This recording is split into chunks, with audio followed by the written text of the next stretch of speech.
Welcome to MMH and blank, our new video series where we interview individuals outside of music, movies, and hoops to learn about the role MMH plays in their lives as well as their work. Today's guest is Dr. Amato Nocera. How are you? I'm well. How are you? Doing great. Glad to speak with you today. Dr. Nocera is an assistant professor of educational equity and social studies at NC State University in Raleigh. Amato, what is educational equity? Yeah, it's funny. We when we open our faculty discussion and talk with students, we normally are like, "Hey, why doesn't everyone go around and say what is educational equity to you?" Because it's blurry. I think traditional notions of educational equity are around like resources, how much funding and money do schools get, other ideas about our access and opportunity, what kind of outcomes do students have. For me, it's more about thinking about school as a source of liberation. How does it shift the way you understand the world, and then how does it be a part of community, and how can it construct kind of a radical project of imagining what kind of alternative worlds we can live in. So the word equity actually is kind of inadequate in that definition, but I think that it gets closer to something like equity, something like community. Amato, what role do music, movies, and hoops play in your life? Well, first of all, it's like music is like just on the base level, like a genre of expression. So it's like an all-encompassing part of my life and of culture and of people and of meaning. Honestly, all of these things are for me vehicles for trying to understand like society. Honestly, when I think about like what excites me a lot about basketball, whether it's like men's or women's WNBA, I get excited about kind of like the way politics reverberates through, like WNBA protests, like the I Can't Breathe shirts, like that. Those are, and it's not so much like it's how are these athletes going to like lead the charge. I mean, I think that's important too, but it's also how are sports already politicized? How are sports already embedded in culture in ways that we don't even see or talk about? I know the role that community plays in education is important to your work. Mm-hmm. What do you think about the role the community plays that sports play in bringing community together and kind of galvanizing groups towards action or even just towards camaraderie? I think that community is fundamentally intertwined in sports in ways that are worth thinking about, even when it seems so big. I mean, the truth is that like all okay, so the New England Patriots represent all of New England or something like that. But right, like so that's like 5 states. But at the same time, it's like it doesn't matter to anybody if it doesn't feel like a part of your identity. We're speaking broadly right now, and it's fascinating. On a personal level, what music has been resonating with you lately? I've been doing a lot of like sort of classic hip hop that's been on my playlist. I've been listening to like Beastie Boys lately. Love that. I and in what circumstances can you work to that or work out? Not really. I can't do. Yeah, it's like a workout. That's like a workout tunes. I'm getting hyped up. I don't know. There's something about it though that also has like meaning to it that I'm like trying to put together in this moment where it's like it's like not just like party anthem, you know. But it is that because you got to fight for your right to party, obviously. Of course. But yeah, there's something about it that just gets me hyped and feels like a moment in time, I guess. Have you parsed out the meaning? Not really. I think I actually don't even think it's like about like decoding necessarily like Beastie Boys meaning. It was like, what did mid to late 80s hip hop mean for people? That was all part of this sort of larger movement of expression and freedom and it was a little bit before it was super corporate, or I mean, it was like going in that ways, and it was like people figuring it out. And I think there's something really, there's a lot of art that happens in that phase of any kind of music. Yeah, such an exciting time for the genre. Yeah. Hip hop is so deeply commercialized now. Mm-hmm. Mm-hmm. It's kind of staggering to look back at a time when it was political and avant-garde and Mm-hmm. controversial. Yeah. Yeah. And I think that still exists. It just doesn't exist in spaces that, I mean, you can find it on YouTube or whatever, but it's just not going to be pushed in front of your face in the same way. The things that got you connected to your music, to your movies, right? Which was figuring out what to watch or who I like and how I follow them, have been removed from the equation by like algorithms. Amato, I want to talk to you about the work you do. Okay. Can you tell us what are non-dominant narratives and why are they important? So it's interesting. We were just talking about like consumer capitalism and what gets pushed in front of us, right? Those are dominant narratives. And I think that it's fair to say that the dominant narratives, at least historically, are like white, right? They're Anglo-American or European. And so non-dominant narratives in that are the ways in which communities, often people of color, not always though, communities kind of come together and construct their own narratives to explain their social world. You know, you see this with the birth of hip hop, right? That then becomes a dominant narrative. But you see this the way that we now celebrate. It's now a federal holiday, right? Juneteenth, but for a long time, going back to the end of the Civil War, right? Black communities came together and they created that narrative. They remembered this as a fight. It's not about states' right, but a fight for freedom.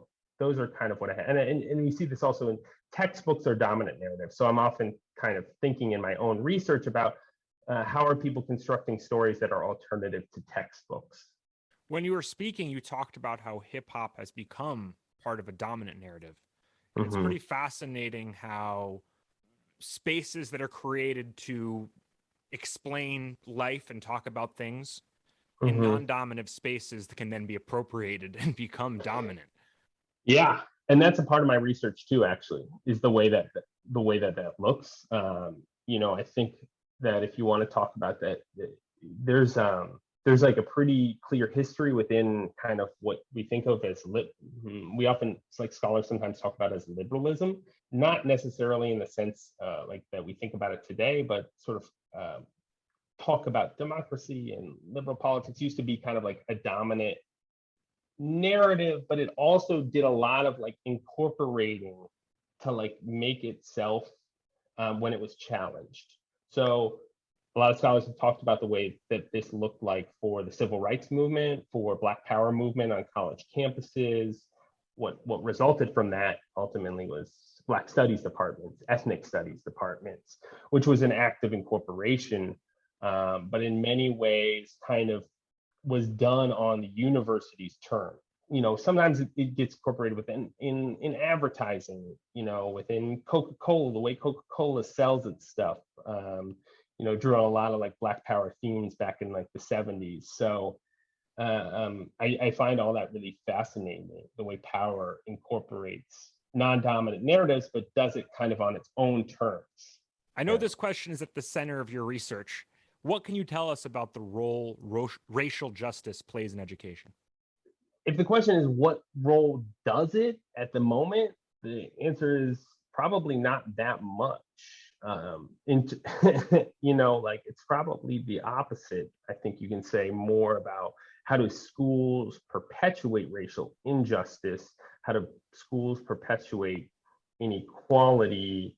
What I like to do is I like to say we can talk about schools all day, but you know that's not the same thing as education, because I think education holds tremendous potential to promote racial justice. And by racial justice, I guess what I mean here is not, I mean, you can think of that as kind of like a state, a place that we get to where there's something close to equality, where maybe there's like, but I think about it more of in terms of consciousness, in terms of the ways that people understand and construct their world. And as a white dude, what I know is powerful is, starting to be aware of that, because whiteness in the world is normative, it's norm, right? So in many ways, you don't walk through a world, I didn't walk through a world where I was racialized.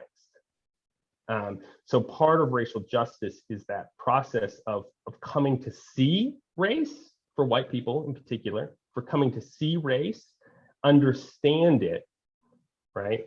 And then be able to act on it. That's a great segue to the next question I want to ask you, which is, how do you navigate being an educator and leader on race as a white person? Yeah. I think there's two ways to kind of approach that and think about that. One is that I don't know that I am a leader, which is okay. I don't need to be that. I think one thing I try to do a lot is to decenter myself, is like, I can, here I'm asked to talk and explain that, and that's fine. But when I'm in classes, this is about students. So I don't need to sit there. I can construct a reading list that come from my own experiences, but I don't need to sit there and explain to people how they should think or how they should feel. Because frankly, students need to do that work anyways, but they also don't necessarily need me to guide them through that. And so I do think there's something justice oriented about student-led instruction and student-led pedagogy, and thinking about it as community, right? So that's a different way of traditionally approaching education, which is that education, as Paulo Freire talks about in the Pedagogy of the Oppressed, is like a banking method. I speak, it goes in your head, right? Like, I give you information and it banks in your head. That's how education's thought of, right? But we could alternatively think about education as forms of community building, right? As not just all knowledge centered, and as forms as methods and means of exchange. How do we talk about ideas together? How do we engage with each other? And what do we talk about? Who do we center? All those are questions about that. So I don't know. And then I think it's also a process of self-reflection and vulnerability. Well put. Well put. And when you were saying that, it reminded me, when I was at Oberlin College, we gave Stevie Wonder an award, honorary award degree. And he gave a speech, which is just burned in my mind, where he said, I haven't written a single note of music in my life. God gave me all of it. And I am so grateful that I was chosen to be a conduit for this music that has brought joy to everyone. And when you were speaking, that just resonated. And I think there's a parallel with you being a conduit of sharing information, relaying ideas, kind of creating a space for conversation and community, but not holding yourself at the center of that space. Yeah. Amato, I wanted to close by circling back to something you said earlier that I think a lot of white people don't think about and is important. I just wanted to, if you could share some thoughts with us. You talked about the role schools play in perpetuating racial injustice. Can you please speak to that? Yeah, there's a lot there. And it's heavy. I mean, there's like very like practical things that you can talk about. You can go look at like kind of the New York Times had this podcast recently called Nice White Parents, which was all about how, a bunch of sort of more well-off white parents in a Brooklyn neighborhood who gentrify this school and then essentially take over like its purpose, and everything gets oriented towards those white parents and their desire to have a French immersion school, and their fundraising become, they fundraise basically for their own kids, and it's really messy and gross. And so I think that's, that's just like a concrete example of what that looks like. There's also all kinds of ideas about in schools about whose knowledge matters, and it's often, middle-class white kids' knowledge that matters, whose language matters, who's coming in with sort of valid ideas. And those messages you start to hear those messages when you're 4 or 5 years old. So if you're Black student in a urban community where you're going to maybe some majority Black school, that's you often will get that message reinforced through disciplinary, through strict discipline, right? Like that lets you know, oh, school is not it's not for you, it's not built for you, right? So I think in all these ways, kids internalize these things. Dr. Amato Nocera from Raleigh, such a pleasure speaking with you today. Thank you for joining us. Yeah, thanks for having me.